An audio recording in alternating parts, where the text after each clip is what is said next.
이순신, 바다의 영웅.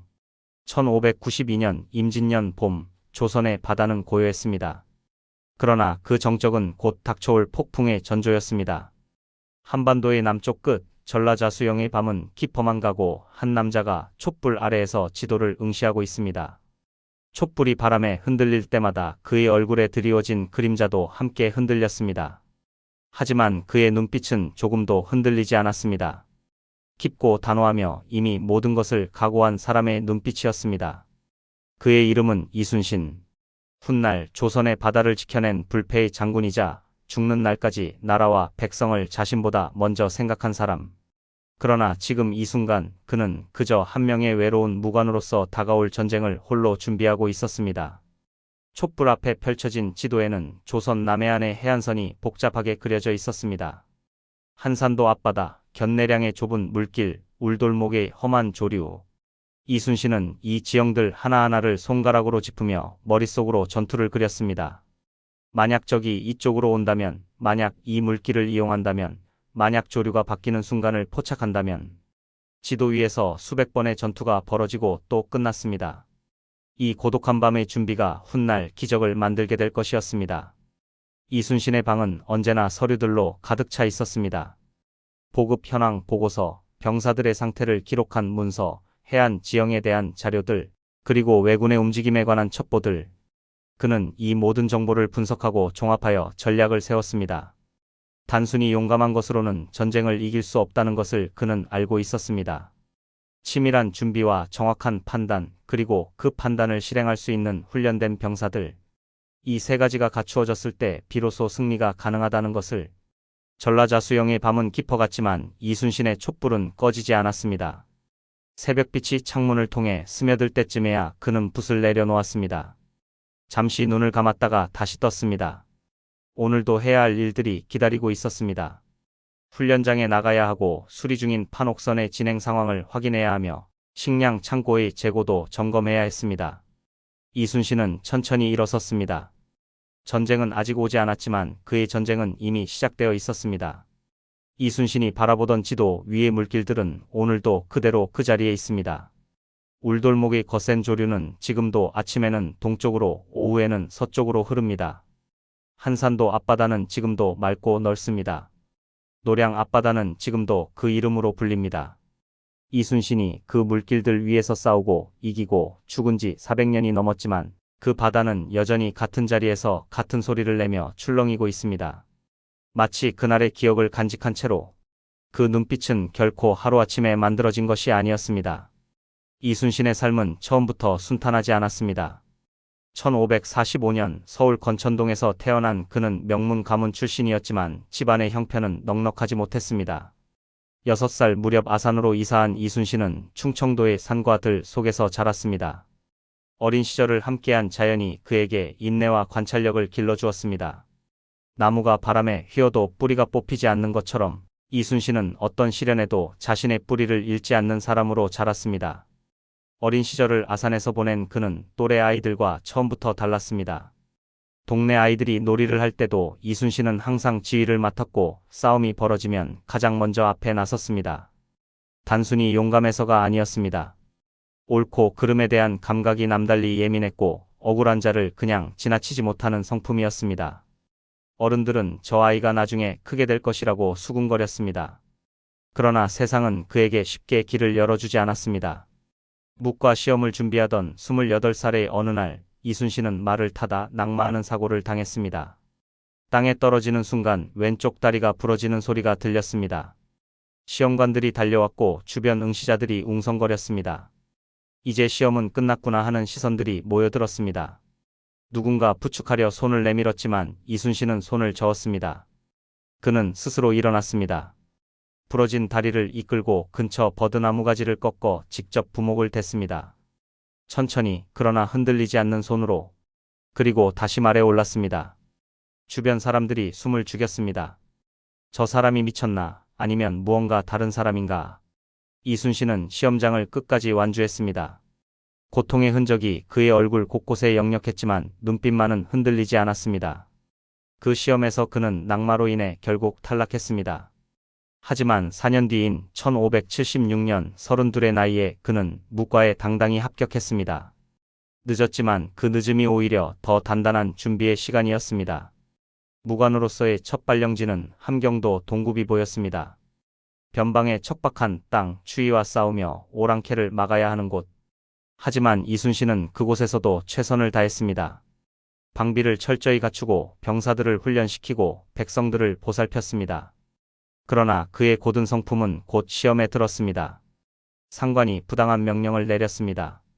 이순신은 그것이 잘못되었음을 분명히 말했습니다. 상관의 얼굴이 굳어졌습니다. 그러나 이순신은 물러서지 않았습니다. 옳지 않은 일 앞에서 침묵하는 것은 공모나 다름없다는 것이 그의 신념이었습니다. 그 결과는 불이익이었습니다. 하지만 그 결과가 무엇이든 이순신은 자신의 원칙을 굽히지 않았습니다. 전라도 발포의 만호로 부임했을 때도 마찬가지였습니다. 상급 기관인 전라자수사가 관청의 검은고를 가져오라고 했습니다. 공적인 물건을 사적으로 사용하는 명백한 부당행위였습니다. 이순신은 거절했습니다. 이로 인해 그는 파직의 위기에 처했지만 끝내 굽히지 않았습니다. 또 다른 곳에서는 녹둔도 둔정관으로 있을 때 여진족의 기습을 받아 병사들을 잃었습니다. 그 책임을 물어 파직되고 곤장을 맞는 형벌까지 받았습니다. 여진족이 예상치 못하게 대규모로 기습해온 것이었지만 책임을 지는 자리에 있는 사람이 책임을 지는 것이 마땅하다며 이순신은 그 처분을 담담히 받아들였습니다.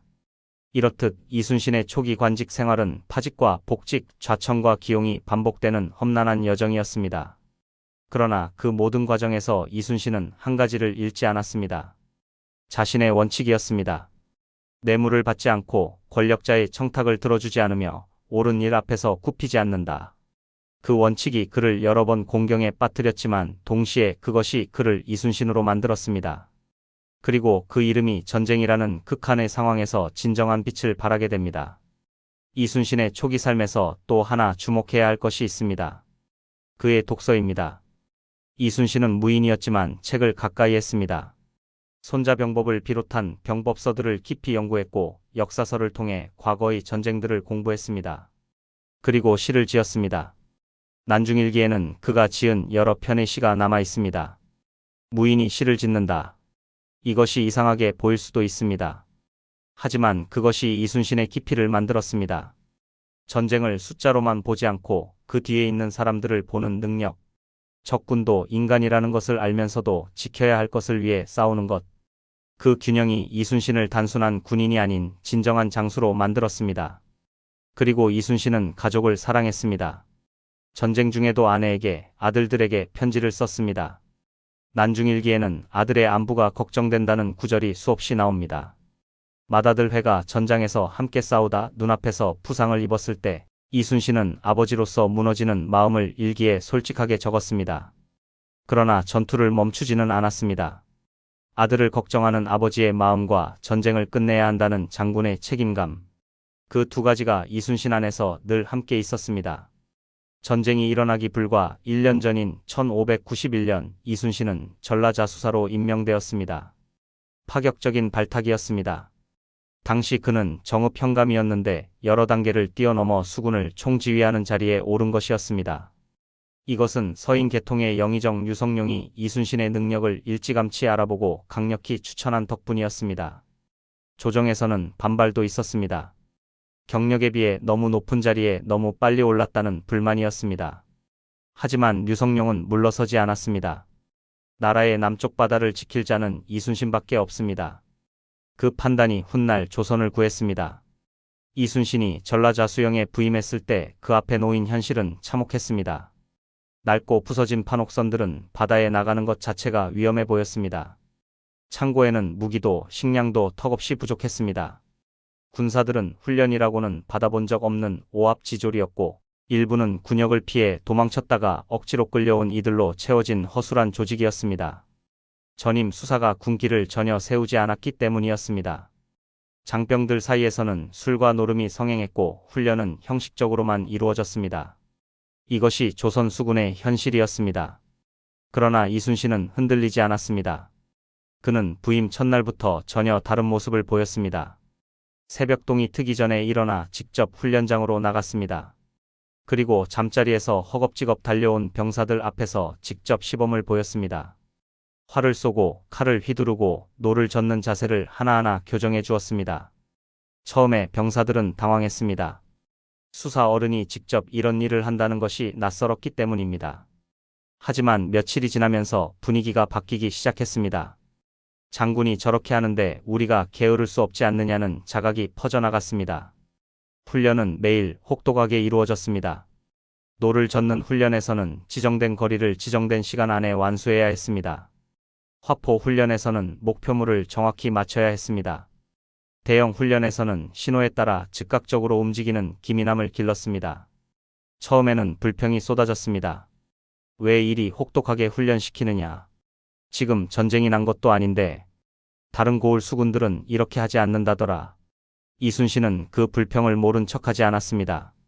그는 병사들 앞에 서서 말했습니다. 나도 안다. 지금 전쟁이 없다. 그래서 지금 훈련하는 것이다. 전쟁이 나고 나서 훈련하면 늦다. 그때 가서 훈련이 부족했다고 후회할 시간이 있겠느냐. 그 말에 불평하는 이는 없었습니다. 식량을 확보하는 일도 이순신이 직접 나섰습니다. 둔전을 개발하여 군사들이 직접 농사를 짓게 했습니다. 소금을 구워 팔아 군비를 마련했습니다.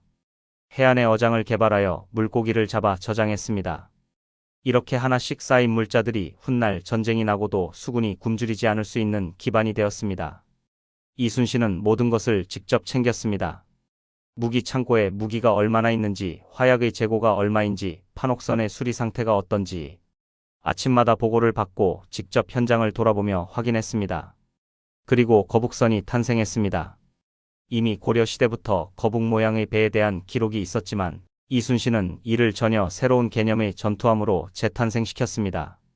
적이 올라타는 것을 원천적으로 막기 위해 등에는 쇠목과 칼날을 촘촘히 박았습니다.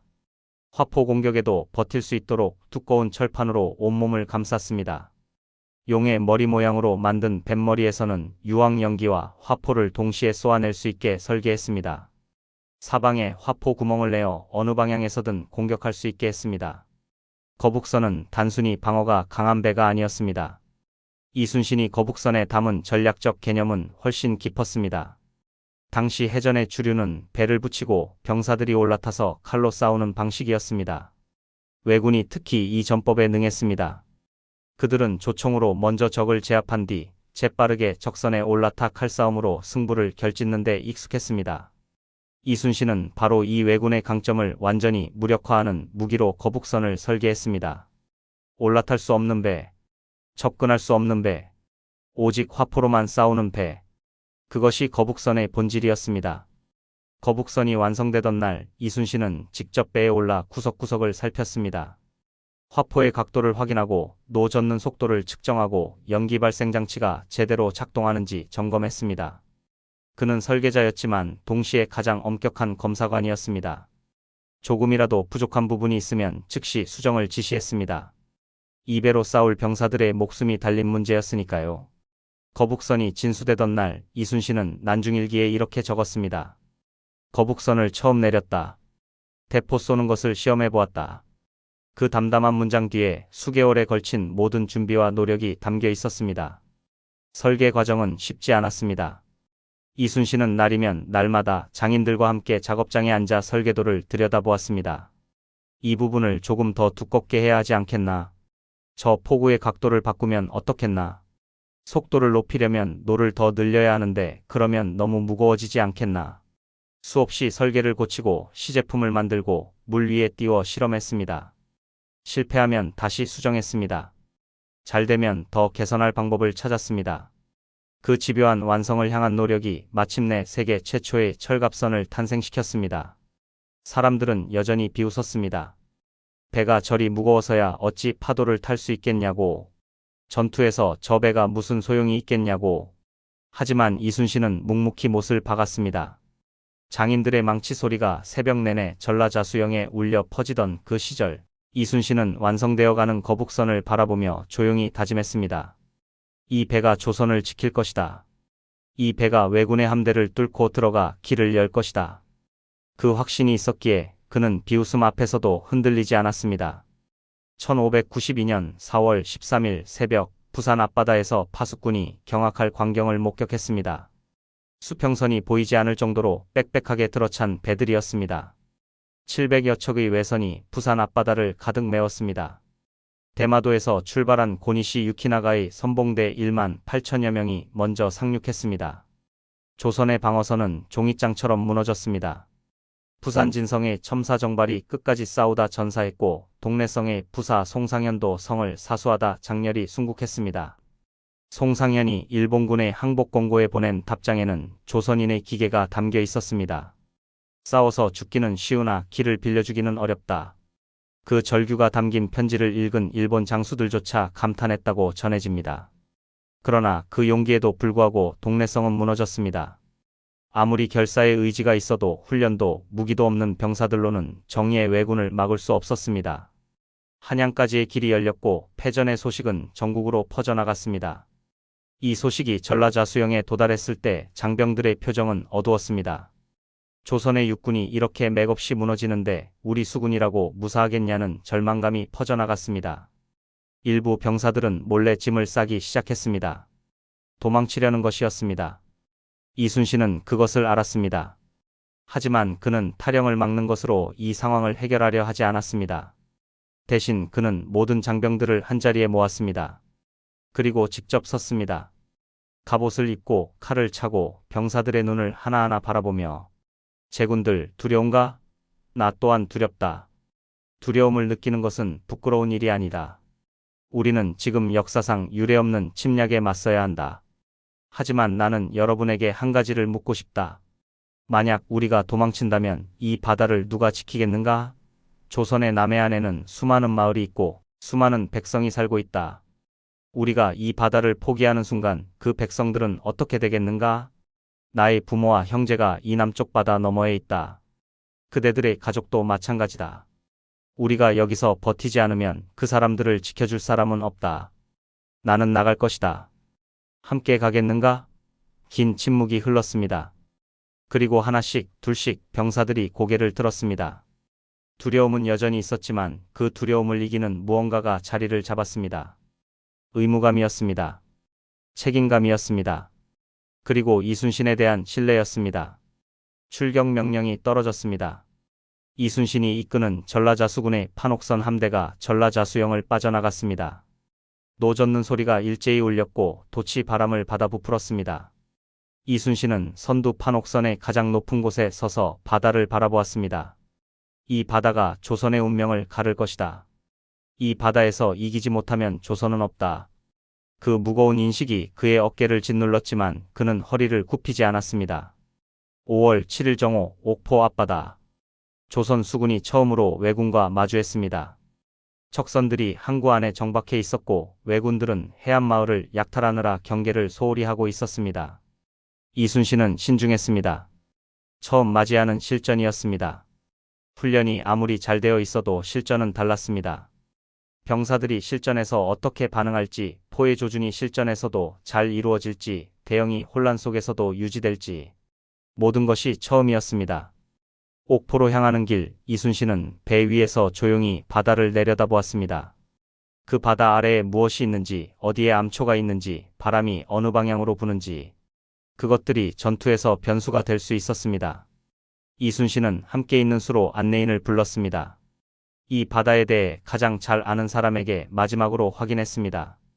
경험 많은 어부 출신의 그 안내인은 조류의 변화 시간과 숨겨진 암초들의 위치를 하나하나 알려주었습니다. 이순신은 그것들을 모두 기억했습니다. 전투는 전투 전에 이미 절반이 결정된다는 것을 그는 알고 있었습니다. 이순신은 장병들을 다시 한번 다독였습니다. 서두르지 마라. 당황하지 마라. 훈련한 대로 하면 된다. 대형을 유지하고 명령이 떨어지면 신속하게 움직이되 명령 없이 함부로 나서지 마라.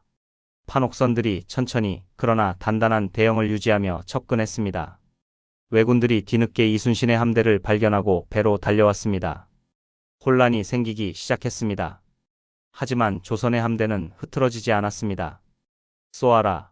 이순신의 명령과 함께 화포가 일제히 불을 뿜었습니다. 왜군들이 조총으로 응수했지만 거리가 너무 멀었습니다. 조총의 유효 사거리는 100보 내외였지만 조선의 지자포와 현자포는 그보다 훨씬 먼 거리에서도 적선의 두꺼운 목재를 관통할 수 있었습니다. 이것이 이순신이 노린 것이었습니다. 결코 적이 원하는 근접전 거리까지 허락하지 않을 것. 상대의 강점인 조총과 등선 육박전을 원천적으로 무력화하고 자신의 강점인 화포의 위력을 극대화할 것. 그 전략이 완벽하게 맞아떨어졌습니다. 불길이 치솟고 외선들이 하나둘 침몰하기 시작했습니다. 왜군들은 경악했습니다. 그들은 이 전쟁이 순식간에 끝날 것이라 생각했습니다. 육지에서는 이미 그러했습니다. 하지만 바다에서는 달랐습니다. 조선에 이런 수군이 있다는 것을 그들은 몰랐습니다. 26척의 외선을 격침시키고 단 한 척의 조선배도 잃지 않은 완벽한 첫 승리였습니다. 병사들이 환호했습니다. 눈물을 흘리는 이도 있었습니다. 우리가 이길 수 있다. 우리가 이 싸움에서 버틸 수 있다는 첫 번째 증거가 나왔습니다. 하지만 이순신은 환호하는 병사들 앞에서 오히려 냉정했습니다. 잘 싸웠다. 그러나 오늘의 승리에 도취되어서는 안 된다.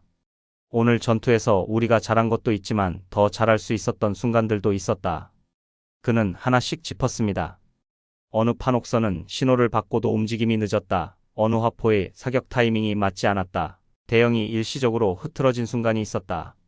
승리한 날에도 반성하고 배우는 것. 그것이 이순신의 방식이었고 그 방식이 결코 패하지 않는 군대를 만들었습니다. 옥포의 승리 이후 이순신은 멈추지 않았습니다.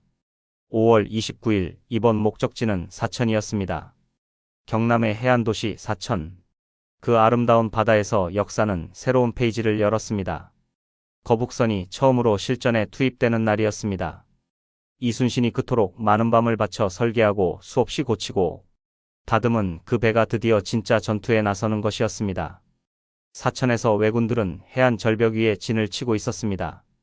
높은 지형에서 아래를 향해 화살과 조총을 퍼붓는 전략이었습니다. 경사면의 이점을 살린 영리한 방어였습니다. 일반적인 공격이라면 저 절벽 아래에서 올라가면서 엄청난 피해를 감수해야 했습니다. 하지만 이순신의 계획은 달랐습니다. 거북선이 선봉에 섰습니다. 뱃머리가 파도를 가르며 앞으로 나아갔습니다. 이것을 처음 본 왜군들은 잠시 움직임을 멈췄습니다. 도대체 저것이 무엇인가? 커다란 거북 모양의 물체가 바다 위를 움직이고 있었습니다. 화살을 쏘았습니다. 화살은 거북선의 등에서 튕겨나왔습니다. 조총을 쏘았습니다. 조총 탄환도 마찬가지였습니다. 불화살을 날렸습니다. 그러나 불이 붙지 않았습니다. 왜군들이 당황하기 시작했습니다. 저 괴물은 어떻게 해야 죽는가? 바로 그 순간 거북선의 용머리에서 시커먼 연기가 뿜어나왔습니다. 유황 연기였습니다. 왜군들의 눈이 따가워지고 기침이 나왔습니다. 그리고 그 연기 속에서 화포가 불을 뿜었습니다. 탄환들이 왜군의 진영을 강타했습니다. 거북선은 아랑곳하지 않고 적진의 한복판으로 계속 밀고 들어갔습니다. 왜군들이 갈고리를 던져 거북선에 올라타려 했지만 등에 칼날에 손을 베이고 물러났습니다. 거북선은 멈추지 않았습니다. 거북선이 길을 열자 이순신의 판옥선들이 양측면에서 화포를 퍼부었습니다. 왜군의 방어선이 무너지기 시작했습니다. 절벽 위에서 아래를 향해 쏘던 왜군들이 이제는 반대로 바다에서 쏟아지는 포탄을 피해 달아나기 시작했습니다. 사천의 앞바다는 왜군의 비명으로 가득 찼습니다. 거북선의 첫 실전, 완벽한 성공이었습니다. 하지만 이 전투에서 이순신은 왼쪽 어깨에 총상을 입었습니다.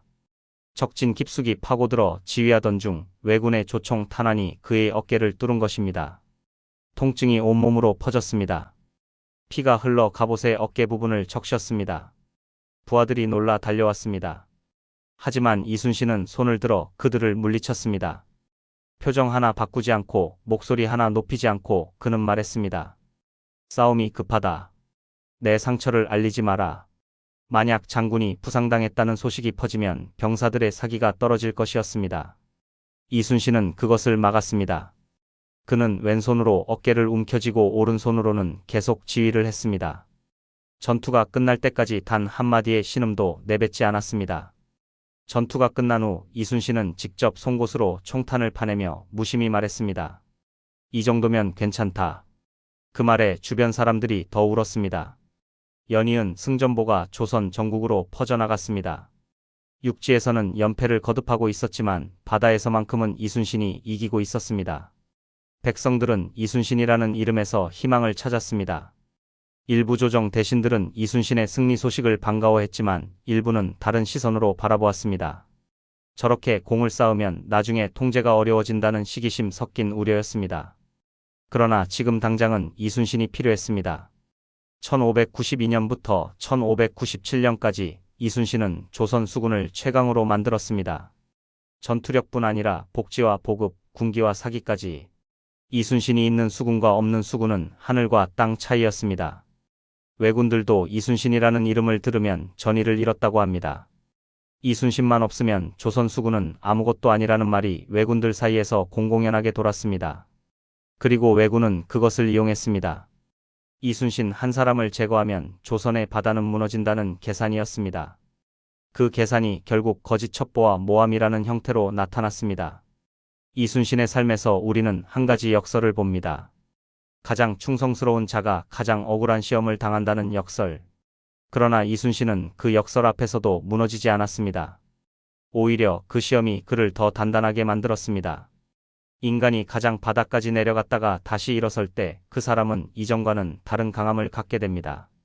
이순신의 마지막 승리들, 명량 대첩과 노량 해전은 바로 그 바닥에서 올라온 힘으로 이루어낸 것이었습니다.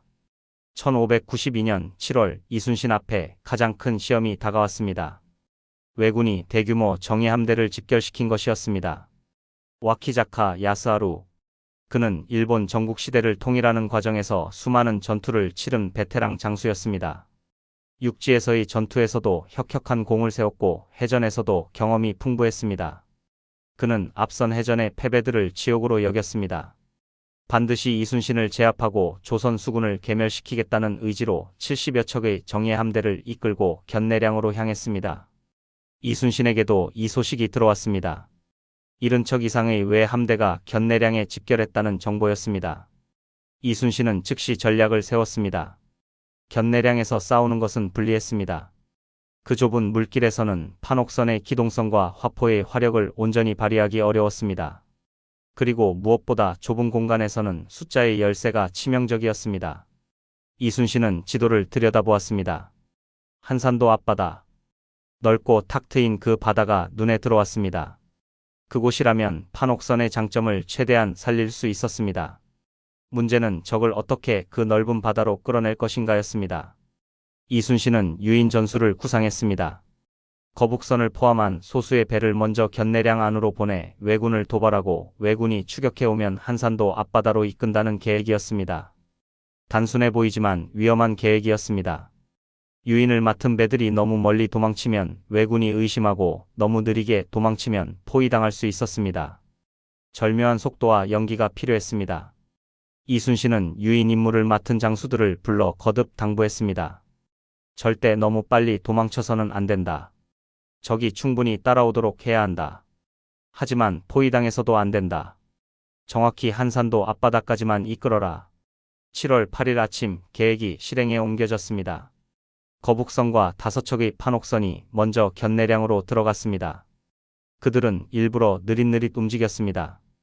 기세가 없는 척, 겁에 질린 척. 이것을 발견한 와키자카는 무릎을 쳤습니다. 드디어 조선 수군이 겁을 먹었다. 도망친다. 전 함대 추격하라. 한 놈도 살려두지 마라. 외선들이 좁은 수로를 빠져나와 넓은 한산도 앞바다로 쏟아져 들어왔습니다. 하나가, 둘이, 열이, 수십 척이. 와키자카의 70여 척 함대 대부분이 그 넓은 바다로 들어왔습니다. 그들은 자신들이 함정 속으로 걸어 들어가고 있다는 것을 꿈에도 몰랐습니다. 적이 충분히 깊숙이 들어온 것을 확인한 이순신의 신호기가 올라갔습니다. 전 함대 하객진 펼쳐라. 순간 바다의 풍경이 완전히 바뀌었습니다. 도망치던 배들이 기수를 돌렸고 좌우에 숨어있던 판옥선들이 일제히 나타났습니다. 마치 거대한 하기 날개를 펼치듯 조선의 함대가 반원을 그리며 외선들을 포위했습니다. 앞에는 유인선들이 돌아서서 가로막았고 좌우에는 복병들이 날개를 펼쳤으며 뒤로는 퇴로가 좁아졌습니다. 와키자카는 순간 상황을 파악했습니다. 함정이었습니다. 그는 이를 갈았습니다. 하지만 이미 늦었습니다. 뚫어라. 어느 쪽이든 뚫고 나가라. 와키자카의 명령에 외선들이 돌진했습니다. 하지만 하객진의 진영은 탄탄했습니다. 어느 한 곳을 뚫으려 하면 다른 방향에서 포탄이 쏟아졌습니다. 왜군 특유의 등선 육박전을 시도했지만 판옥선의 높은 벽과 끊임없는 화포 공격에 가로막혔습니다. 지자포, 현자포, 황자포, 일제히 발사하라. 조선의 함포들이 불을 뿜었습니다. 외선의 옆구리가 박살났습니다. 돛이 불타고 갑판이 무너졌습니다. 비명이 터져나왔습니다. 한 척, 두 척, 다섯 척, 열 척. 외선들이 차례로 불길에 휩싸이며 바닷속으로 가라앉았습니다. 살아남은 왜군들은 바다에 뛰어들었습니다. 일부는 헤엄쳐 도망치려 했고 일부는 근처 섬으로 기어오르려 했습니다. 70여 척 중 59척이 침몰하거나 납포되었습니다. 살아남은 외선은 13척에 불과했습니다. 와키자카 야스하루는 겨우 목숨만 건져 주변 무인도로 도망쳤습니다. 한때 조선을 호령하겠다며 칼을 갈던 그 장수가 이제는 무인도에서 미역을 뜯어먹으며 구조를 기다려야 했습니다. 그 초라한 모습이 이 전투의 결과를 상징했습니다. 한산도 대첩, 세계 해전사에 길이 남을 기적 같은 승리였습니다. 이 전투로 왜군의 수륙병진 작전은 완전히 무너졌습니다. 서해를 통한 보급로가 차단된 왜군은 굶주림과 싸워야 했습니다. 전쟁의 판세가 근본적으로 바뀌기 시작했습니다. 조선 수군이 남해의 제해권을 완전히 장악했습니다. 한산도 대첩의 소식이 전국으로 퍼져나갔습니다. 육지에서 연패를 거듭하던 백성들에게 이 승리는 단순한 전투의 결과가 아니었습니다. 우리도 이길 수 있다는 희망이었습니다. 조정에도 소식이 전해졌습니다. 한양을 빼앗기고 의주까지 피랑간 선조 임금은 이순신의 승전보를 받아들고 처음으로 눈물을 흘렸다고 전해집니다. 나라를 구할 사람이 있었구나. 그 안도의 눈물이었습니다. 그러나 이순신은 그런 찬사에 취하지 않았습니다. 한산도 대첩 이후 그는 즉시 다음 전투를 준비했습니다. 수군 기지를 한산도로 옮겨 이른바 삼도수군 통제영을 설치했습니다. 이것이 조선 최초의 합동수군 사령부였습니다. 이곳에서 이순신은 수군을 재편하고 보급체계를 정비하며 왜군의 다음 움직임을 예측했습니다. 전쟁이 완전히 끝날 때까지 한순간도 방심하지 않겠다는 결의였습니다. 한산도의 수루에서 이순신이 내려다본 바다는 아름다웠습니다. 달빛이 수면을 은빛으로 물들이고 파도가 조용히 출렁이는 밤바다. 그러나 그 아름다운 바다가 이순신에게는 무거운 의무의 공간이었습니다. 이 바다를 지켜야 한다. 이 바다 너머에 사람들이 살고 있다. 그 사람들이 평화롭게 살 수 있도록 나는 이 바다를 내 것으로 만들어야 한다. 전투가 끝난 밤 한산도의 달은 유난히 밝았습니다. 병사들은 지쳐 잠들었고 수루 위에는 이순신 혼자 앉아 있었습니다. 그의 옆에는 큰 칼이 놓여 있었습니다. 별이 쏟아지는 밤하늘 아래에서 그는 무슨 생각을 했을까요? 오늘 죽어간 적군의 병사들을 생각했을지도 모릅니다. 그들도 누군가의 아들이고 누군가의 아버지였을 것입니다. 전쟁이라는 거대한 소용돌이 속에서 개인의 의지와 무관하게 전장에 끌려나와 목숨을 잃은 사람들. 이순신은 그들에게 연민을 느꼈지만 그것이 전쟁을 멈출 이유가 되지 못한다는 것도 알았습니다. 멈추면 그쪽이 죽는다. 죽는 쪽이 조선의 백성이 된다. 그래서 이겨야 했습니다. 그는 훗날 이 밤을 한 편의 시조에 담았습니다. 한산섬달 밝은 밤에 수루에 홀로 앉아 큰 칼 옆에 차고 깊은 시름하는 차에 어디서 일성호가는 남의 애를 끝나니. 이 시조는 오늘날까지 전해져 이순신의 고독하고 무거운 마음을 우리에게 전달하고 있습니다. 승리했어도 기뻐하지 못하는 사람. 이겼어도 잠들지 못하는 사람. 그것이 이순신이 짊어진 책임의 무게였습니다. 연이은 승리 속에서도 이순신은 교만하지 않았습니다. 그는 매일 난중일기를 썼습니다. 날씨와 바람의 방향, 병사들의 상태, 보급품 현황, 그날 있었던 일들을 꼼꼼하게 기록했습니다. 자신의 몸이 아프다는 것도, 어머니가 보고 싶다는 것도, 아들의 안부가 걱정된다는 것도 솔직하게 적었습니다. 이 일기는 오늘날 임진왜란의 가장 중요한 사료 중 하나가 되었습니다. 그 안에는 역사적 사실뿐 아니라 한 인간으로서의 이순신이 담겨 있습니다. 영웅이기 이전에 한 인간이었던 그의 모습이. 전쟁은 계속되었습니다.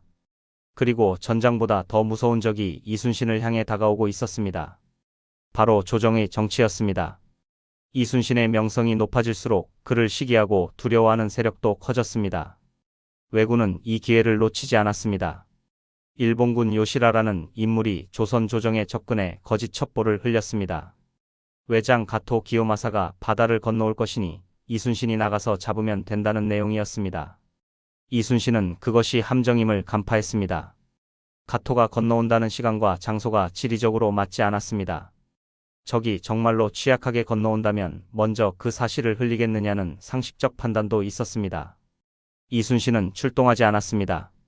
그러자 조정에서 추궁이 쏟아졌습니다. 왜 나가서 싸우지 않느냐?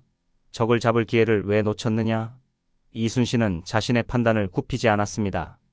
잘못된 정보로 함대를 위험에 빠뜨릴 수 없었기 때문이었습니다. 그러나 이것이 빌미가 되었습니다. 이순신을 제거하려던 세력이 이 기회를 잡았습니다. 왕명을 어기고 적을 치지 않았다는 제목이 씌워졌습니다. 1597년 정유년 나라를 구한 영웅은 포승줄에 묶여 한양으로 압송되었습니다. 전라자수영의 장병들이 울부짖으며 앞을 막아섰습니다. 무릎을 꿇고 눈물을 흘리는 노병들도 있었습니다. 수년간 생사를 함께한 전우들이 이별을 거부했습니다. 하지만 이순신은 묵묵히 포승줄을 받았습니다. 항거하지 않았습니다. 나라가 나를 부르니 나는 가야 한다. 설령 그것이 죽음의 길이라 해도. 한양의 감옥에서 고문이 시작되었습니다. 이순신은 조선 최고의 무장이었지만 죄인 앞에 예외는 없었습니다. 차가운 돌바닥, 춥고 습한 공기, 쉬지 않는 신문. 왜 명령을 어겼느냐? 나라를 배신하려 했느냐? 너의 공을 위해 조정을 기만했느냐? 이순신은 그 모든 추궁에 담담히 답했습니다. 거짓 정보인 줄 알았기에 나가지 않았다고, 함대를 위험에 빠뜨릴 수 없었다고. 그러나 그 답이 받아들여지지 않는다는 것도 알았습니다. 그는 변명을 길게 늘어놓지 않았습니다. 진실은 말이 아니라 결과로 증명된다. 그 신념으로 그는 고문을 버텼습니다. 죽음의 문턱까지 갔을 때 우의정 정탁이 목숨을 건 상소를 올렸습니다. 이순신을 죽이면 나라가 망한다는 내용이었습니다. 정탁은 80이 넘은 노인이었습니다. 그는 혹시 자신의 상소 때문에 목숨을 잃을 수도 있다는 것을 알면서도 붓을 들었습니다. 이순신이 죽으면 조선의 바다는 끝이다. 그 확신이 그 노인을 움직였습니다. 그 상소가 받아들여져 이순신은 간신히 목숨을 건졌습니다. 하지만 모든 관직이 박탈되었고 평민의 신분으로 전장에 나가는 백의종군의 명이 내려졌습니다. 이름도 권위도 칼도 뺏긴 채 그는 다시 남쪽을 향해 걸었습니다. 백의종군의 길은 단순한 굴욕이 아니었습니다.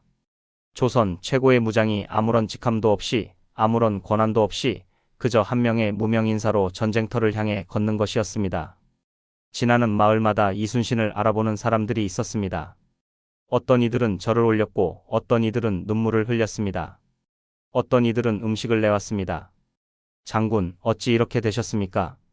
그 말에 이순신은 고개를 저었습니다. 내가 죄인인지 아닌지는 결과가 말해줄 것이다. 지금은 그냥 걸어야 한다. 그 길은 고통스러웠습니다. 몸은 고문의 흔적으로 성했고 마음은 억울함으로 무거웠습니다. 그러나 이순신은 그 길에서 오히려 더 많은 것을 보았습니다. 전쟁으로 폐허가 된 마을들, 굶주린 백성들의 눈빛, 부모를 잃고 길을 떠도는 아이들. 그 모든 것들이 이순신의 가슴을 찌르고 또 찔렀습니다. 나라를 지키지 못한 자의 고통이었습니다. 그리고 반드시 이 전쟁을 끝내야 한다는 결의였습니다. 그 결의가 더 깊어지기도 전에 청천벽력 같은 소식이 날아왔습니다. 아들을 보기 위해 배를 타고 오시던 어머니가 그 배 위에서 숨을 거두셨다는 소식이었습니다. 이순신의 어머니 초계변 씨는 나이 드신 몸임에도 아들이 압송되었다는 소식을 듣고 가만히 있을 수가 없었습니다. 직접 찾아가야겠다는 일념으로 배에 오른 것이었습니다. 그러나 그 험한 뱃길에서 몸이 버티지 못했습니다. 이순신은 어머니를 각별히 사랑했습니다. 난중일기에는 어머니에 대한 걱정과 그리움이 수없이 등장합니다. 전쟁 중에도 어머니가 보내신 반찬 이야기를 적고 어머니의 안부를 전해 들을 때마다 기뻐했으며 어머니의 건강이 좋지 않다는 소식에 가슴을 졸였습니다. 평생을 전쟁터에서 보낸 아들이 어머니 곁에 있어드리지 못한 죄책감. 그것이 이순신이 평생 마음속 깊이 짊어져 온 무게였습니다. 그 어머니가 이제 아들을 보러 오다가 바다 위에서 홀로 눈을 감으셨습니다. 이순신의 눈물이 쏟아졌습니다. 평생을 나라를 위해 바치느라 어머니 곁에 있지 못했던 불효, 어머니의 마지막을 함께하지 못한 죄책감, 죄인 신분이었기에 상복도 제대로 입지 못하고 곡을 하지도 못하는 처지. 그는 어머니의 관을 붙잡고 피눈물을 흘렸습니다. 난중일기의 그날 기록에는 이렇게 적혀 있습니다. 천지가 캄캄하고 해조차 빛을 잃은 것 같다. 어찌하랴 어찌하랴. 이보다 더 짧고 강렬하게 상실의 고통을 표현한 말이 있을까요? 천하의 이순신도 불패의 장군도 이 순간만큼은 그저 어머니를 잃은 한 명의 자식이었습니다. 어머니를 잃은 슬픔이 채가 시기도 전에 더욱 충격적인 소식이 들려왔습니다. 칠천량에서 이순신의 뒤를 이어 통제사가 된 원균이 이끄는 조선 수군이 왜군의 기습을 받아 전멸했다는 것이었습니다. 이순신이 수년에 걸쳐 피와 땀으로 키운 조선 수군 160여 척이 단 하룻밤 사이에 침몰했습니다. 원균은 전사했고 살아남은 자는 극히 일부였습니다. 이순신이 만들어 놓은 모든 것이 사라졌습니다. 거북선도 불탔고 판옥선도 없어졌으며 훈련된 병사들 대부분이 목숨을 잃었습니다. 바다는 다시 왜군의 것이 되었습니다. 남해안의 제해권을 잃은 조선에 다시 어둠이 드리워졌습니다. 조정은 발칵 뒤집혔고 선조 임금은 어쩔 수 없이 이순신을 다시 불렀습니다. 이 소식이 이순신에게 전달되었을 때 그는 오랫동안 말이 없었다고 합니다. 내가 그토록 공들여 만든 수군이, 내가 훈련시킨 병사들이 하룻밤 사이에 전멸했다는 사실 앞에서 분노였을까요? 슬픔이었을까요? 아니면 그 모든 감정이 뒤섞인 무언가였을까요? 이순신은 그 감정을 겉으로 드러내지 않았습니다. 한참 후에 그가 한 말은 이것이었습니다. 가자. 남은 것으로 다시 시작해야 한다. 칠천량의 패전 소식이 전국에 퍼지면서 백성들은 패닉에 빠졌습니다. 이순신이 있어도 힘들었는데 이순신이 없는 수군은 이미 전멸했는데 이제 어떻게 되는가? 그 공포가 해안 마을들을 뒤덮었습니다. 왜군들은 서해로 진격하기 시작했습니다. 이대로라면 조선 전체가 무너지는 것은 시간 문제였습니다. 바로 그때 이순신이 다시 나타났습니다. 이순신이 돌아왔다는 소식만으로 도망치려던 사람들이 멈췄습니다. 그 이름 하나의 무게였습니다. 다시 삼도수군 통제사로 임명된 이순신에게 남은 것은 아무것도 없었습니다. 판옥선은 전부 사라졌고 거북선은 불탔으며 군사들은 겁에 질려 도망쳐 있었습니다. 전쟁이 벌어진 해안 곳곳을 돌아다니며 이순신이 파악한 남은 전력은 판옥선 12척과 몇백 명의 병사가 전부였습니다. 조정에서는 수군을 포기하고 육군에 합류하라고 했습니다. 남은 전력으로는 싸움이 되지 않는다는 판단이었습니다. 하지만 이순신은 달랐습니다. 조선의 지형을 떠올렸습니다. 삼면이 바다인 이 땅. 수군을 포기한다는 것은 바다를 포기하는 것이고 바다를 포기하면 왜군에게 서해 보급로가 열리며 그렇게 되면 전쟁은 끝이 없어진다는 것을. 그는 붓을 들어 장계를 썼습니다. 역사에 길이 남을 그 문장을. 신에게는 아직 12척의 배가 남아있어옵니다. 12척으로 300척 이상의 적을 막겠다는 선언이었습니다. 세상이 보기엔 미친 짓이었습니다. 하지만 이순신에게 그것은 유일한 선택이었습니다. 이 장계를 받아든 선조는 잠시 침묵했다고 전해집니다. 12척이라는 숫자가 눈앞에 아른거렸을 것입니다. 12척으로 무엇을 할 수 있단 말인가? 하지만 그 글 뒤에 담긴 이순신의 의지가 느껴졌습니다. 이 사람은 진심이다. 이 사람이 말하면 된다고 하는 것은 진짜로 된다는 뜻이다. 선조는 이순신을 믿었습니다. 그것이 전쟁 내내 이순신을 갈아치우고 모함 앞에서 쉽게 흔들렸던 왕이 마지막으로 보여준 올바른 판단이었습니다. 이순신은 그 믿음을 받아 즉시 움직이기 시작했습니다. 남아있는 판옥선들의 상태를 하나하나 점검했습니다. 상한 곳은 고치고 빠진 화포는 다른 것으로 채웠습니다. 무기를 정비하고 화약을 확보하고 식량을 마련했습니다. 하나도 쉬운 일이 없었습니다.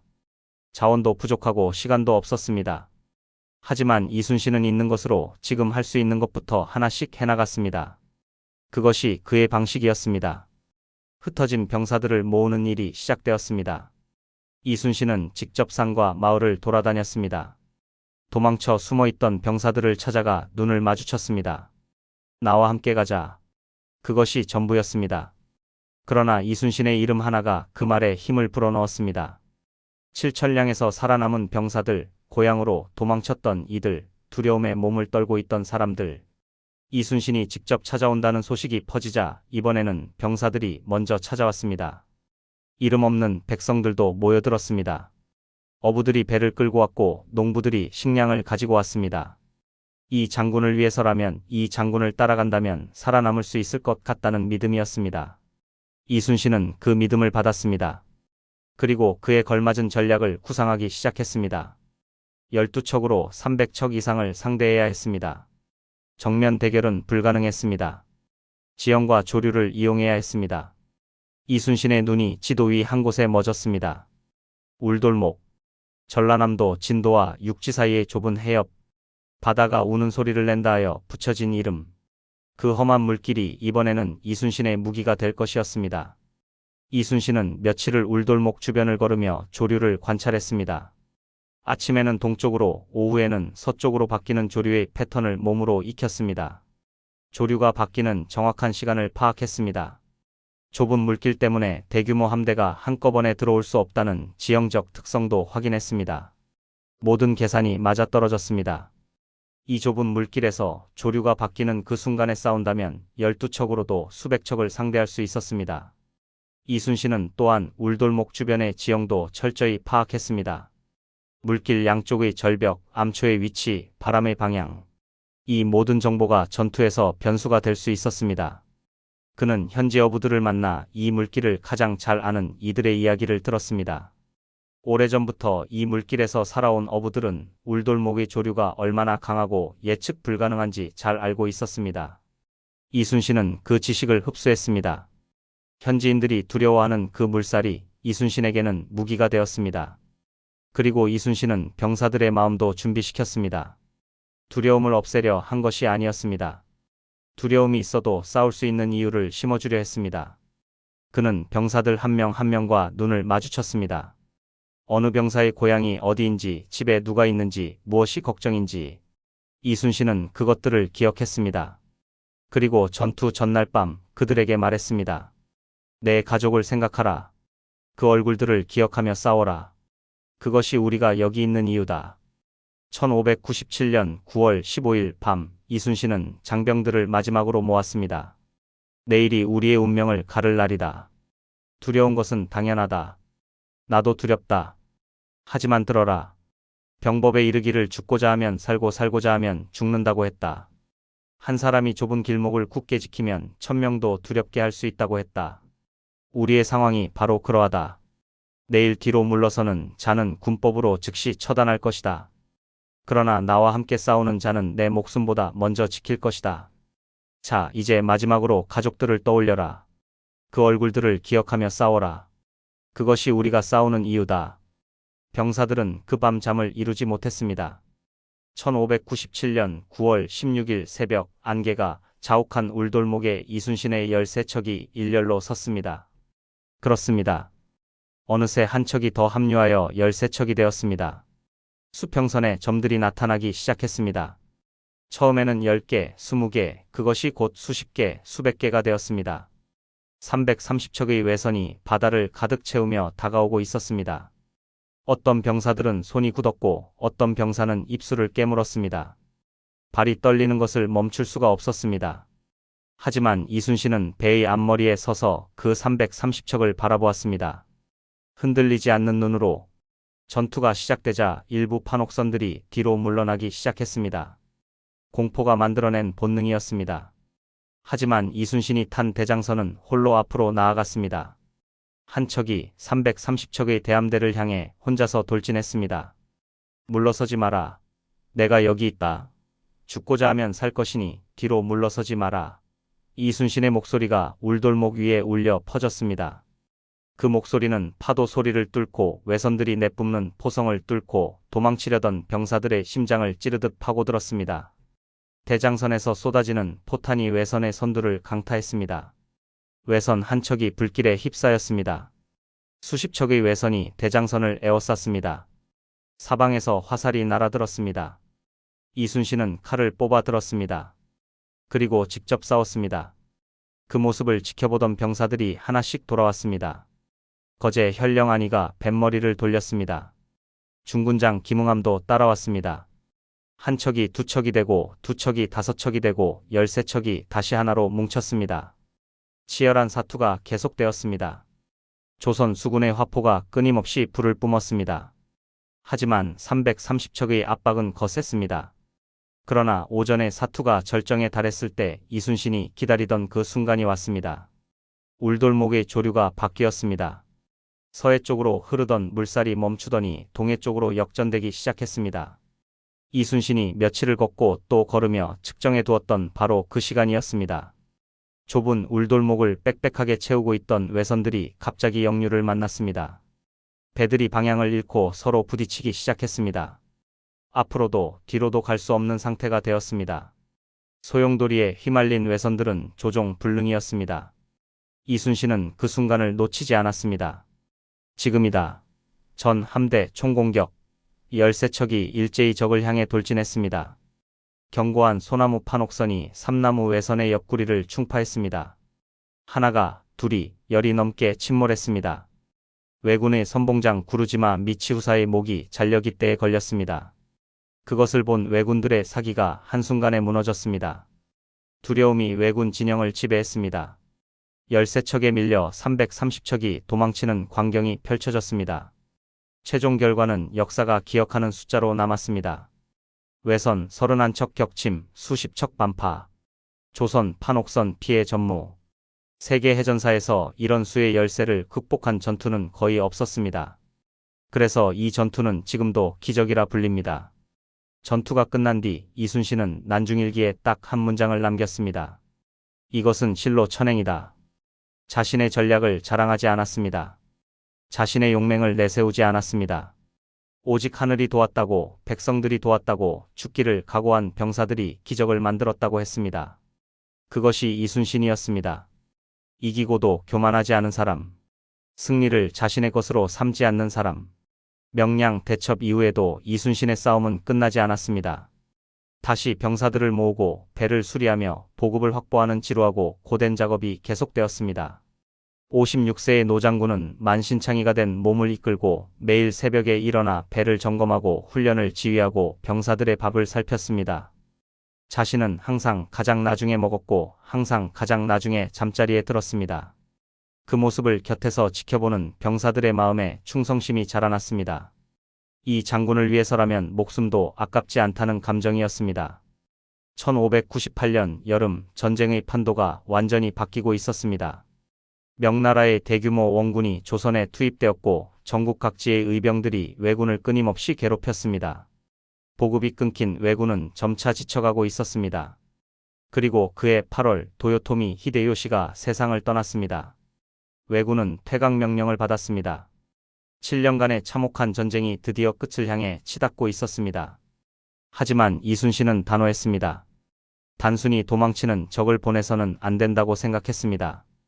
7년간 이 땅에서 죽어간 수십만의 백성들, 불타버린 마을들, 짓밟힌 농과 밭들, 끌려간 사람들, 그 모든 것의 원한을 이대로 씻지 않고 전쟁을 끝낼 수는 없었습니다.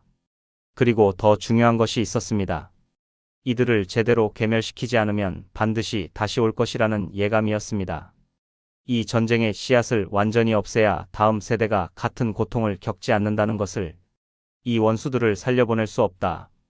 단 한 놈도 이 바다를 넘지 못하게 하리라. 1598년 11월 18일 밤 이순신은 오래도록 하늘을 올려다보았습니다. 별이 유난히 밝은 밤이었습니다. 그는 별들 사이 어딘가에서 어머니의 얼굴을 떠올렸는지도 모릅니다. 일찍 여인 아버지를, 전장에서 함께 싸우다 죽어간 전우들을, 전쟁 속에서 목숨을 잃은 이름 모를 백성들을 생각했는지도 모릅니다. 난중일기의 마지막 페이지에는 그날 밤의 기록이 담담하게 적혀 있습니다. 날씨가 맑았다고, 바람이 잔잔했다고, 그리고 그것이 끝이었습니다. 이순신의 마지막 일기였습니다. 11월 19일 새벽 노량 앞바다. 조명 연합수군 500여 척이 퇴각하는 외선 500여 척을 막아섰습니다. 인류 역사에서도 드문 대규모 해전이 밤의 어둠 속에서 시작되었습니다. 포성이 울릴 때마다 바다가 대나처럼 밝아졌습니다. 부서진 배의 파편과 화염이 밤하늘을 수놓았습니다. 수천 명의 목숨이 오가는 그 전장에서 이순신 장군은 직접 북채를 잡았습니다. 이것이 이순신의 마지막 전투였습니다. 그는 이 사실을 알고 있었는지도 모릅니다. 전날 밤 그가 오래도록 별을 바라보았던 것은 어쩌면 작별 인사였는지도 모릅니다. 7년 동안 이 전쟁을 지속시켜온 힘이 드디어 꺼지려 하고 있었고 그 마지막 불꽃을 온전히 태워 없애는 것이 자신의 마지막 임무라는 것을 이순신은 알았습니다. 그래서 그는 망설이지 않았습니다. 새벽의 차가운 바다 위에서 그는 마지막으로 갑옷을 여미고 전장을 향해 나아갔습니다. 둥, 둥, 둥. 그 북소리는 단순한 신호가 아니었습니다. 두려움에 굳어가는 병사들에게 내가 여기 있다는 메시지였습니다. 무너지려는 마음을 다잡아주는 닻이었습니다. 도망치려는 왜군들에게는 아직 끝나지 않았다는 경고였습니다. 새벽 내내 그 북소리는 멈추지 않았습니다. 왜군들은 필사적이었습니다. 퇴각하지 못하면 일본으로 돌아갈 수 없었습니다. 그 절박함이 그들을 더 위험하게 만들었습니다. 전투는 한치의 물러섬도 없는 혈전으로 이어졌습니다. 이순신은 직접 싸우며 지휘했습니다. 그의 나이 54세. 몸은 이미 수년간의 전쟁과 고문, 질병으로 만신창이가 된 상태였습니다. 하지만 그의 눈빛은 젊은 병사들보다 오히려 더 단호했습니다. 그리고 그 순간이 왔습니다. 관음포 쪽으로 왜군을 몰아가던 그 순간 어디선가 날아온 유탄이 이순신의 왼쪽 가슴을 관통했습니다. 장군이 쓰러졌습니다. 아들 회가 달려왔습니다. 조카 완도 달려왔습니다. 이순신은 그들의 손을 잡았습니다. 그리고 마지막 힘을 다해 자신의 삶 전체를 한 문장으로 압축하는 말을 남겼습니다. 싸움이 급하다. 부디 내 죽음을 알리지 마라. 그것이 이 땅의 영웅이 남긴 마지막 말이었습니다. 자신의 목숨보다 전투의 결과를 먼저 걱정하는 말. 자신이 죽었다는 소식이 퍼지면 병사들의 사기가 꺾여 다 잡은 승리를 놓칠 수 있다는 염려. 마지막 순간까지 나라를 먼저 생각한 그 마음. 그것이 이순신이 평생을 살아온 방식이었고 그 방식 그대로 세상을 떠났습니다. 이순신의 곁을 지키던 이들은 눈물을 삼켰습니다. 장군의 갑옷을 입고 대신 북을 쳤습니다. 그 북소리가 계속 전장을 울렸습니다. 병사들은 몰랐습니다. 그 북소리가 이제 장군의 손에서 나오는 것이 아님을. 그 북소리가 대신 울리는 동안 조선 수군은 마침내 왜군을 완전히 괴멸시켰습니다. 7년 전쟁의 마지막 막이 내렸습니다. 승전보가 울려 퍼질 때 병사들은 그제야 장군의 서거 소식을 들었습니다. 환호성은 눈 깜짝할 사이에 통곡으로 바뀌었습니다. 수년을 함께 싸워온 노병들이 갑판에 주저앉아 어린아이처럼 울었습니다. 명나라 장수 진린이 배 위에서 땅을 치며 통곡했습니다. 이런 장수는 다시 없을 것이다. 하늘이 왜 이 사람을 이렇게 일찍 데려가는가. 그가 평소에 이순신을 얼마나 존경했는지를 보여주는 장면이었습니다. 진리는 처음 이순신을 만났을 때 그를 무시했습니다. 명나라의 대장이 조선의 장수를 동등하게 대할 이유가 없다고 생각했습니다. 하지만 이순신과 함께 싸우면서 그는 자신이 얼마나 좁게 세상을 보고 있었는지 깨달았습니다. 이순신은 자신보다 훨씬 더 크고 깊은 사람이었습니다. 결코 자신을 내세우지 않으면서도 모든 결전에서 흔들리지 않는 그 모습. 진리는 이순신을 진심으로 존경하게 되었습니다. 그리고 지금 그 사람이 자신의 눈앞에서 죽었습니다. 진린의 통곡은 단순한 의례가 아니었습니다. 진심에서 우러나온 슬픔이었습니다. 장군의 유해는 고향 아산으로 향했습니다. 그 여정은 길고 느렸습니다. 행렬이 지나는 마을마다 사람들이 몰려 나왔기 때문입니다. 어떤 마을에서는 행렬이 들어올 수 없을 정도로 사람이 가득 찼습니다. 어른들은 절을 올렸고 아이들은 손을 흔들었습니다. 노인들은 주저앉아 울었습니다. 이 땅 위에서 살아가는 사람들이 이 사람에게 얼마나 많은 것을 빚지고 있는지 그들 모두가 알고 있었습니다. 진린이라는 인물은 처음에 이순신과 사이가 좋지 않았습니다. 명나라 장수로서 자존심이 강했던 그는 이순신의 지휘 방식에 불만을 품기도 했고 전공을 두고 갈등이 있기도 했습니다. 하지만 함께 싸우는 시간이 쌓이면서 진리는 이순신을 진심으로 존경하게 되었습니다. 이순신의 전략적 판단력, 병사들을 대하는 방식, 그리고 무엇보다 한 번도 자신의 이익을 먼저 생각하지 않는 그 모습에 감복했습니다. 나중에 진리는 명나라 황제에게 이순신에 대해 이렇게 보고했다고 전해집니다. 천지를 다스릴 만한 경륜과 나라를 바로잡을 만한 재주를 가진 사람이라고. 이 적국의 장수가 보낸 최고의 찬사였습니다. 장군의 시신은 고향인 아산으로 운구되었습니다. 그 운구 행렬이 지나는 길이 수백 리. 그 긴 길을 따라 백성들의 울음소리가 끊이지 않았습니다. 어떤 마을에서는 운구가 지나갈 때 온 마을 사람들이 나와 길에 엎드렸습니다. 어떤 곳에서는 자발적으로 제사를 올렸습니다. 나라에서 시킨 것도 누가 명령한 것도 아니었습니다. 백성들이 스스로 나와 자신들을 지켜준 장군에게 마지막 인사를 올린 것이었습니다. 그것이 이순신이 받은 가장 진정한 훈장이었습니다. 장군의 운구 행렬이 고향을 향해 나아갔습니다. 그 행렬이 지나는 마을마다 백성들이 길을 막고 울었습니다. 먹을 것도 없는 가난한 처지에서도 손수 빚은 술과 음식을 제물로 바쳤습니다. 장군께서 우리를 살리셨는데 이제 우리는 누구를 의지하고 살란 말입니까? 54세. 장군의 나이였습니다. 그 짧고도 긴 생애의 끝에서 그는 이제야 비로소 그 무거운 짐을 내려놓고 쉬게 되었습니다. 이순신 장군이 노량의 바다에서 눈을 감은 지 400여 년이 흘렀습니다. 세상은 크게 바뀌었습니다. 조선은 역사가 되었고 왜군의 후손들과 우리는 이제 같은 시대를 살아가고 있습니다. 판옥선도 거북선도 박물관 안에서만 볼 수 있게 되었습니다. 그러나 우리는 아직 이순신을 기억합니다. 광화문 내거리에 우뚝 선 동상이 오늘도 남쪽을 바라보고 있고 거북선의 이야기는 오늘도 아이들에게 전해지며 난중일기의 문장들은 오늘도 누군가의 마음속에서 살아 숨쉬고 있습니다. 이순신의 사후 조선은 그의 공훈을 기리기 위해 여러 칭호를 내렸습니다. 영의정에 추중되었고 충무공이라는 시호를 받았습니다. 충무공. 나라에 충성하고 무예를 떨친 공인이라는 뜻입니다. 이 시호는 지금도 이순신 장군을 가리키는 대명사처럼 사용됩니다. 그리고 그의 이름은 시간이 흐를수록 더욱 빛났습니다.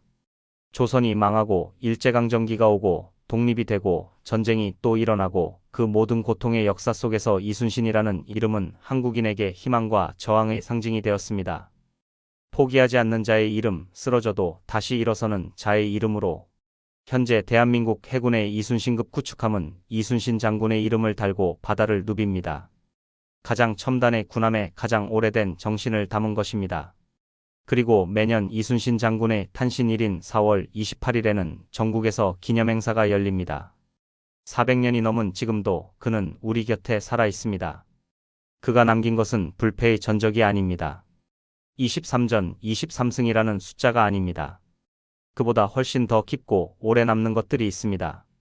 이순신이 살아있던 54년 동안 그는 단 한 번도 전투에서 진 적이 없었습니다. 하지만 그보다 더 놀라운 것은 그가 수많은 시련 속에서도 한 번도 자신의 신념을 잃지 않았다는 것입니다. 파직되어도 모함을 받아도 고문을 당해도 어머니를 잃어도 그가 키운 수군이 하룻밤 사이에 전멸해도 이순신은 매번 다시 일어났습니다. 쓰러진 자리에서 다시 손을 짚고 일어나 다시 한 걸음씩 나아갔습니다.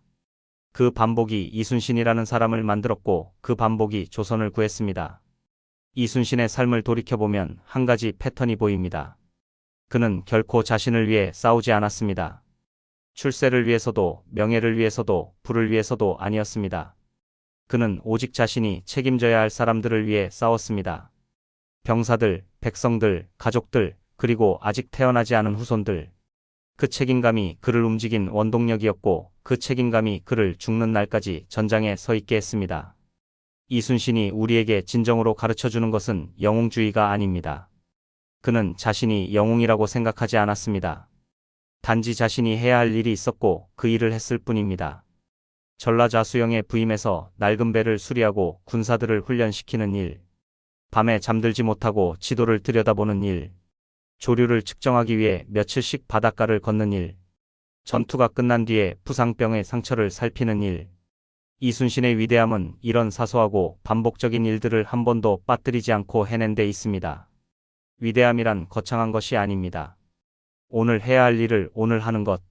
쓰러진 자리에서 다시 일어나는 것. 두려워도 한 걸음씩 나아가는 것. 그 작고 반복적인 선택들이 쌓여서 역사가 됩니다. 이순신의 삶이 그것을 증명합니다. 지금 이 순간 누군가는 포기하고 싶은 자리에 있을 것입니다. 누군가는 억울한 누명을 쓰고 쓰러져 있을 것입니다. 누군가는 12척밖에 남지 않은 상황에서 330척의 적을 바라보고 있을 것입니다. 그 모든 이들에게 이순신은 말합니다. 나도 그랬다. 나도 두려웠다. 나도 쓰러졌다. 하지만 나는 다시 일어났다. 당신도 할 수 있다. 모두가 안 된다고 할 때, 12척이 무슨 소용이냐고 할 때 끝까지 포기하지 않았던 의지. 부당한 권력 앞에서도, 모함 앞에서도, 고문 앞에서도 굽히지 않았던 소신. 이름도 권위도 빼앗겼지만 나라와 백성을 위한 자리를 끝까지 지킨 헌신. 승리에도 교만하지 않고 패배에도 절망하지 않았던 균형. 자신의 고통보다 부하들의 안위를 먼저 생각한 따뜻한 마음. 적에게도 연민을 느낄 줄 알면서도 지켜야 할 것 앞에서는 물러서지 않은 용기. 마지막 숨을 거두면서도 내 죽음보다 이 전투의 승패를 먼저 걱정한 헌신의 극치. 그리고 무엇보다 사랑하는 사람들과 나라를 지키기 위해 기꺼이 자신의 전부를 던진 가장으로서의 책임감. 이순신은 전쟁터에서 죽었지만 그가 지킨 것들은 지금도 살아 있습니다. 그가 흘린 피가 스민 이 땅 위에서 우리가 살아가고 있습니다. 신에게는 아직 12척의 배가 남아 있어옵니다. 지금 이 순간 삶의 무게가 무거워 포기하고 싶은 누군가에게 장군은 속삭입니다. 당신에게도 아직 12척의 배가 남아 있다고. 초라해 보여도 괜찮습니다. 숫자가 적어도 괜찮습니다. 모두가 불가능하다고 해도 괜찮습니다. 그 남은 것으로 다시 시작하는 용기만 있으면 됩니다. 두려움이 있어도 괜찮습니다. 이순신도 두려웠습니다. 그는 그 두려움을 숨기지 않았습니다.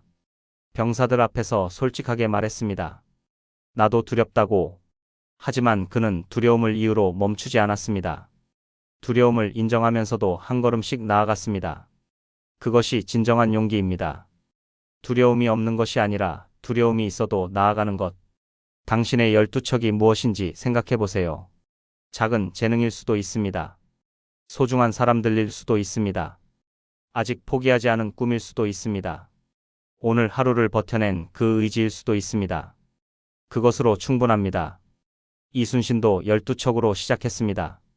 당신의 몸이 곧 성벽이며 당신의 의지가 곧 승리의 열쇠입니다.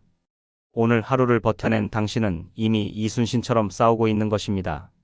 고독한 싸움을 이어가는 이 세상의 모든 이순신들에게 장군은 오늘도 노량의 바다에서 한산도의 달빛 아래에서 울돌목의 거센 물살 곁에서 묵묵히 응원을 보냅니다. 당신이 포기하지 않는 한 당신은 지지 않습니다. 마지막으로 한 가지만 더 이야기하겠습니다. 이순신 장군의 삶에서 우리가 배울 수 있는 가장 중요한 교훈은 결과가 아닙니다. 23전 23승이라는 빛나는 전적이 아닙니다. 그보다 훨씬 근본적인 것이 있습니다. 이순신의 삶은 하나의 질문을 우리에게 던집니다. 당신은 무엇을 위해 싸우고 있는가? 이순신은 자신이 아닌 다른 무언가를 위해 싸웠습니다. 처음에는 임무를 위해, 그 다음에는 병사들을 위해, 그리고 마지막에는 이 땅 위에서 살아가는 모든 사람들을 위해. 그 싸움의 이유가 선명해질수록 이순신은 더 강해졌습니다. 죽음도 그를 멈추게 하지 못했습니다. 마지막 유언에서도 자신이 아닌 전투의 승패를 먼저 걱정했습니다. 그것이 이순신이 살아온 방식의 완성이었습니다. 오늘 우리가 살아가는 시대에도 전쟁은 있습니다. 총과 칼의 전쟁이 아닌 삶의 전쟁. 생계를 위한 전쟁, 꿈을 향한 전쟁, 포기하고 싶은 마음과 싸우는 전쟁. 이순신은 그 모든 전쟁에서도 우리의 선배입니다. 그는 가장 불리한 상황에서도 포기하지 않았습니다. 가장 외로운 순간에도 책임을 내려놓지 않았습니다. 그리고 가장 두려운 순간에도 앞으로 나아갔습니다. 우리도 그렇게 할 수 있습니다. 이순신의 피가 우리 안에 흐르고 있습니다. 그가 지킨 이 땅에서 우리가 살아가고 있습니다. 그리고 그가 남긴 이야기가 우리에게 말하고 있습니다. 포기하지 마라. 아직 남아있는 것이 있다. 그것으로 다시 시작해라. 이순신은 결코 자신이 영웅이 될 것이라 생각하지 않았습니다. 그는 그저 자신 앞에 놓인 일을 했을 뿐입니다. 낡은 배를 수리하고 군사들을 훈련시키고 식량을 확보하고 거북선을 만들고 지도를 들여다보고 밤에 잠들지 못하고 전투를 구상했습니다. 그 하나하나의 성실한 행동들이 쌓여서 역사가 되었습니다. 우리에게도 마찬가지입니다. 거대한 영웅이 되려 하지 않아도 됩니다. 그저 오늘 자신 앞에 놓인 일을 성실하게 하면 됩니다. 옳은 일을 옳다고 말하고 그른 일을 그르다고 말하면 됩니다. 두려워도 한 걸음씩 나아가면 됩니다. 쓰러져도 다시 일어나면 됩니다. 그것이 이순신이 살아낸 방식이었고 그것이 우리가 살아가야 할 방식입니다. 이순신 장군의 이야기는 끝났지만 그가 남긴 가르침은 끝나지 않았습니다. 신에게는 아직 12척의 배가 남아 있습니다. 그리고 당신에게도 아직 남아있는 것들이 있습니다. 그것으로 충분합니다. 오늘도 내일도 한 걸음씩 우리는 나아갑니다. 이 이야기를 마치며 이순신 장군의 말 한마디를 다시 한번 마음에 새겨봅니다. 살고자 하면 죽을 것이요, 죽고자 하면 살 것이다. 이것은 단순한 전술적 가르침이 아닙니다. 이것은 삶의 철학입니다. 안전한 곳에만 있으려 하면 결국 아무것도 이루지 못합니다. 두려움을 무릅쓰고 나아갈 때 비로소 진짜 삶이 시작됩니다. 이순신은 그 말을 말로만 하지 않았습니다. 그는 그것을 삶으로 보여주었습니다. 포승주를 받아들고 고문을 견디고 어머니를 잃고 12척으로 330척을 향해 나아가면서 오늘 우리의 전장은 다릅니다. 칼과 화포가 아닙니다. 직장과 가족, 꿈과 현실, 두려움과 용기 사이의 매일의 선택들입니다. 하지만 그 본질은 같습니다. 포기할 것인가, 나아갈 것인가. 이순신은 언제나 나아가는 쪽을 선택했습니다. 그리고 그 선택이 역사를 바꾸었습니다. 당신의 선택도 역사를 바꿀 수 있습니다. 거창하지 않아도 됩니다.